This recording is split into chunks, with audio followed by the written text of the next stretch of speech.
After about age 20, we may have all of the insulin-producing beta cells we're ever going to have in our pancreas, and so if we lose them, we may lose them for good.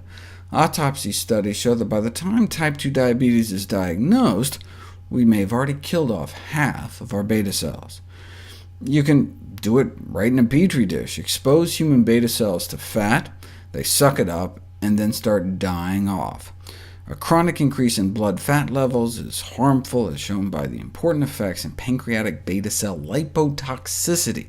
Fat breakdown products can interfere with the function of these cells and ultimately lead to their death. And not just any fat, saturated fat. The predominant fat in olives, nuts, and avocados gives you a tiny bump in death protein 5, but saturated fat really ramps up this contributor to beta cell death. Saturated fats are harmful to beta cells, harmful to the insulin-producing cells in our pancreas. Cholesterol, too. The uptake of bad cholesterol, LDL, can cause beta cell death as a result of free radical formation. So, diets rich in saturated fats not only cause obesity and insulin resistance, but the increased levels of circulating free fats in the blood, called NEFAs, non-esterified fatty acids, causes beta cell death, and may thus contribute to progressive beta cell loss in type 2 diabetes. And this isn't just based on test tube studies. If you infuse fat into people's bloodstream, you can directly impair pancreatic beta cell function, and the same when we ingest it. Type 2 diabetes is characterized by defects in both insulin secretion and insulin action, and saturated fat appears to impair both. Researchers showed saturated fat ingestion reduces insulin sensitivity within hours. But these were non-diabetics, so their pancreas should have been able to boost insulin secretion to match, but insulin secretion failed to compensate for insulin resistance in subjects who ingested the saturated fat, and this implies the saturated fat impaired beta cell function as well, again just within hours after going into our mouth. So, increased consumption of saturated fats has a powerful short and long-term effect on insulin action, contributing to the dysfunction and death of pancreatic beta cells in diabetes.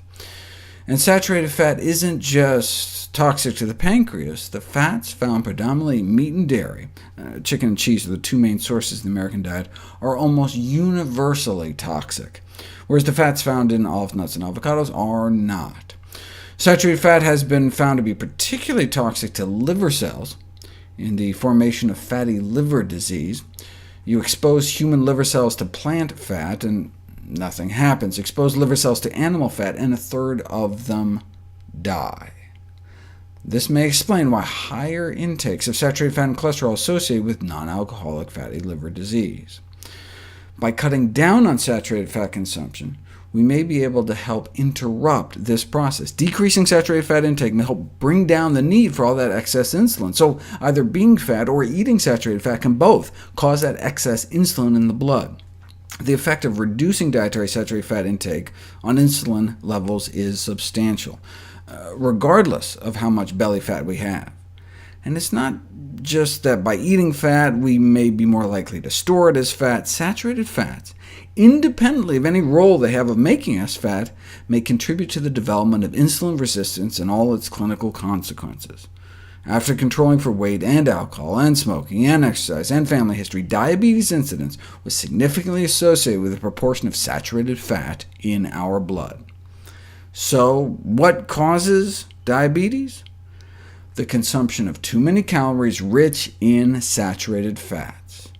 Now, just like everyone who smokes doesn't develop lung cancer, everyone that eats a lot of saturated fat doesn't develop diabetes. There's a genetic component.